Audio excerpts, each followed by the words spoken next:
നമസ്കാരം. മുല്ലപ്പെരിയാർ ഏകോപന സമിതിയുടെ വ്യത്യസ്തമായ ഒരു സമരശൈലിയാണെന്ന് നമ്മൾ ആലുവയിൽ കണ്ടത്. ഇദ്ദേഹം വിനോദ് ചാക്യാർ മുല്ലപ്പെരിയാർ എങ്ങനെയാണ് കേരളത്തിലെ ജനങ്ങൾക്ക് ഭീഷണിയായി നിലനിൽക്കുന്നത്, ഈ സന്ദേശം ജനങ്ങളിലേക്ക് എത്തിക്കുവാൻ വേണ്ടി വളരെ വ്യത്യസ്തതയാർന്ന, അതും കേരളീയമായ ശൈലിയിൽ തന്നെയാണ് അദ്ദേഹം ഈ സമരമുറ മുന്നോട്ട് കൊണ്ടുവന്നത്.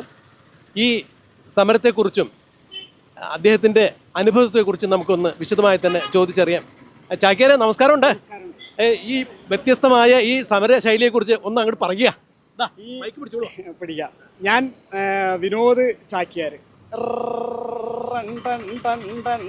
മനോജവം മാരുതുല്യവേഗം വിജേന്ദ്രിയായ ബുദ്ധിമതവാരിഷ്ടവാദാത്മജം ശിരസാ നമസ്തുതേ. ആദ്യമായിട്ട് ഇങ്ങനെയുള്ള പരിപാടികൾക്ക് ഇറങ്ങുമ്പോൾ ബലവാനായ മൂർത്തിയെ നമസ്കരിക്കണമെന്നാണ് ചോദ്യം.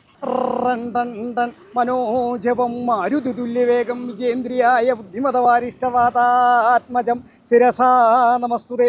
ഏതൊരു നല്ല കാര്യത്തിന് ഇറങ്ങുന്നതിനും മുമ്പായിട്ട് ബലവാനായ അദ്ദേഹത്തെ നമസ്കരിക്കുന്ന പതിവ് ചാക്യാർക്കുണ്ട്.